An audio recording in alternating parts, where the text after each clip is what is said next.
Halo semuanya, kembali bersama aku di konten kali ini. Aku ingin bahas tentang manfaat pacaran.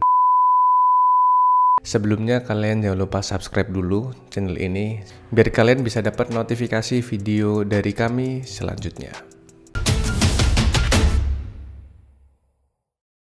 Jika bertanya kenapa pacaran itu dibutuhkan, penting, atau apa sih manfaatnya pacaran? Yang pertama ya teman-teman adalah belajar komunikasi. Ketika kita berbicara manusia, ketika kita berbicara peradaban, manusia itu adalah makhluk sosial teman-teman. Kita tidak bisa mengabaikan bahwa kenyataan bahwa kita adalah makhluk sosial. Mau sehebat apapun, mau seindividualis apapun, mau seidealis apapun kamu dalam mempertahankan bahwa aku bisa melakukan apapun sendirian, pasti suatu saat kamu akan membutuhkan bantuan orang lain teman-teman. Itulah kenapa kita sebagai makhluk sosial mempunyai hal yang dasar yang harus kita pelajari, yaitu komunikasi. Sama halnya ketika kita pacaran teman-teman, pasti ada fase di mana kita melakukan PDKT atau speak lah kalau bahasa zaman anak sekarang. Ketika kita sebelum masuk zaman pacaran, kita pasti akan mendekati lawan jenis yang kita incar.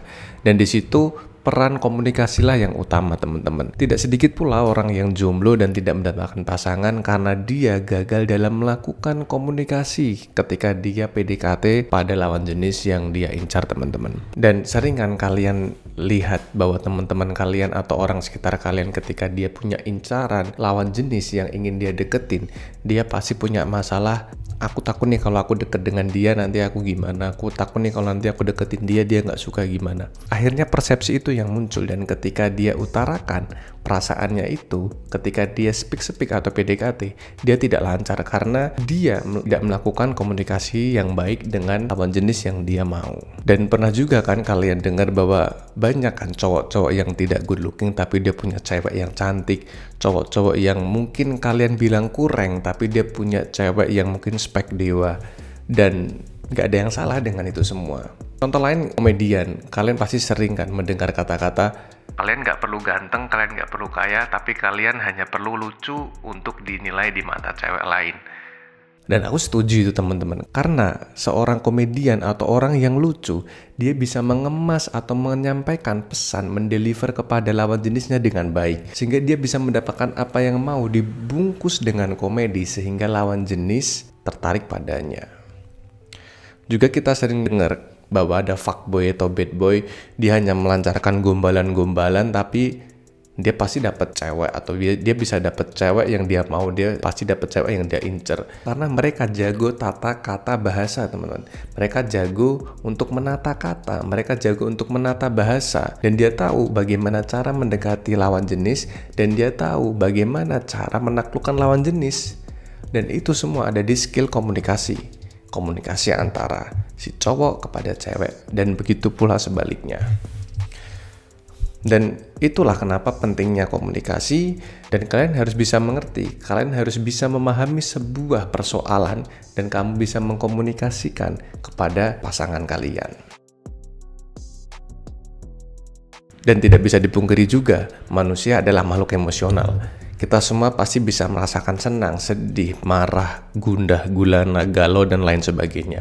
Dan dengan interaksi sosial lah, cara kita berbagi emosi dengan orang lain. Dengan cara interaksi sosial lah kita berbagi emosi dengan pasangan kita. Kita saling mendukung satu sama yang lain di waktu yang sulit dan di waktu yang mudah. Jika ada yang bertanya, kenapa kita harus punya pasangan? Bukankah bisa emosional itu dipenuhi oleh sahabat kita, dipenuhi oleh orang terdekat kita, atau bahkan dipenuhi oleh keluarga kita? Jawabannya enggak teman-teman. Walaupun tingkatan emosional itu bisa dipenuhi oleh orang sekitar kita, bisa dipenuhi oleh teman-teman kita, sahabat kita, keluarga kita, tapi ingat teman-teman, ada satu hal yang tidak bisa dipenuhi oleh teman, sahabat, atau bahkan orang terdekat kita teman-teman, yaitu adalah intimasi. Ya, intimasi secara fisik maupun secara emosional yang mencakup cinta, hasrat, keterikatan, dan secara romantis. Dan itu hanya bisa dilakukan oleh pasangan kita. Jadi jangan pernah salah, kita butuh pacar, kita butuh pasangan Itu karena kita butuh intimasi, kita butuh sesuatu yang bisa membuat kita menjadi lebih nyaman. Kita butuh tempat untuk pulang, dan itu hanya bisa kita dapatkan dari pasangan kita. Dan ikatan emosional ini juga menjadi hal yang paling penting yang dimiliki oleh manusia untuk melawan perasaan takut dan kesepian.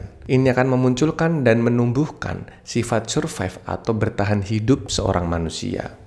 Karena manusia sejatinya dia selalu mencari tempat yang nyaman, dia selalu mencari tempat yang aman.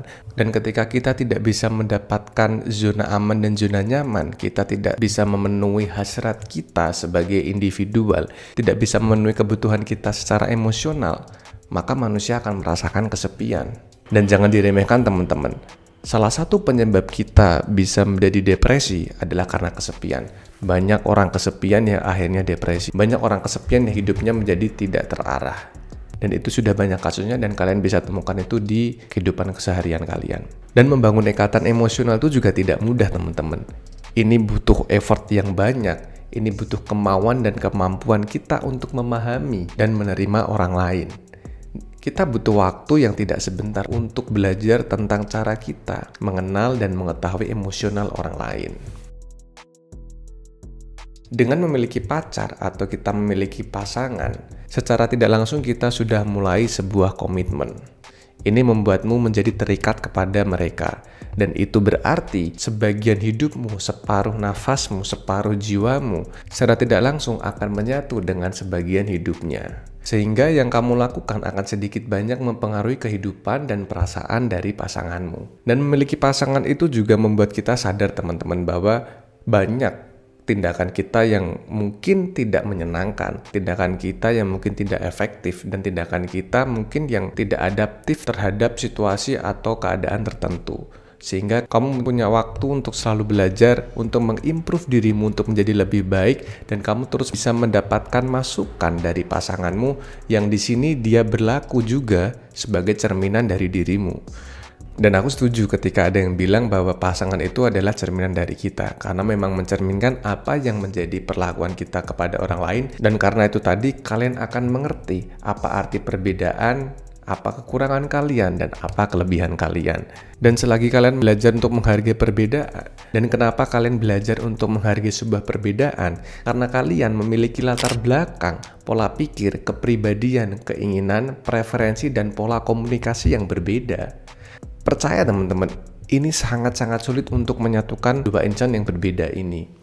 Apalagi jika kalian salah satunya masih ada yang egois, salah satu dari kalian masih ada yang memiliki sifat kekanak-kanakan, yang maunya hanya dituruti dan hanya mau dimengerti. Sehingga perlu disadari teman-teman bahwa kedua belah pihak perlu belajar untuk mendengar, perlu belajar untuk menyampaikan pendapat dengan kepala dingin, perlu menyampaikan pemikiran dan perasaan kalian. Dan kalian juga harus belajar bagaimana berdebat dengan kepala dingin, sehingga kalian membuat keputusan yang bisa menguntungkan kalian berdua, sehingga kalian membuat keputusan yang tidak merugikan satu sama lain. Setiap hubungan pasti memiliki proyeksi untuk kita melangkah lebih maju. Pasti kita dituntut untuk harus selalu berkembang menuju yang lebih baik. Dan pacaran juga seperti itu, bisa dikatakan untuk kita latihan dengan pasangan kita untuk di masa depan nanti. Kita bisa belajar tentang komitmen, kita bisa belajar tentang tanggung jawab, dan kita bisa mengerti prioritas mana yang harus kita utamakan, prioritas mana yang harus kita dahulukan.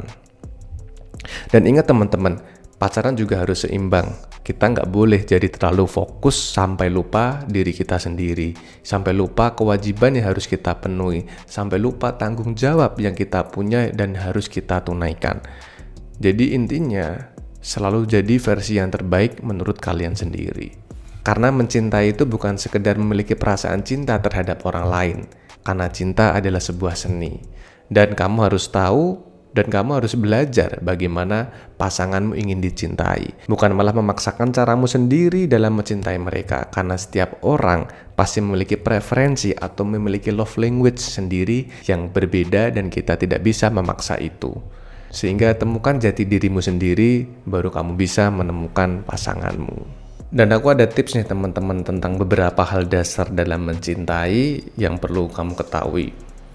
Yaitu, apresiasilah kebaikannya, hargai usaha dan perjuangannya.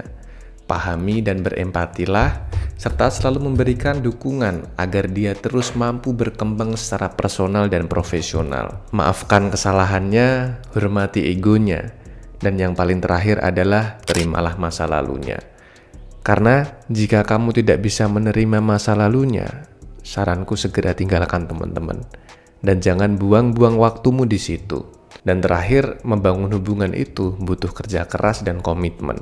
Dan jika kamu berhasil melakukannya, kamu akan menjadi pribadi yang lebih baik dan lebih matang.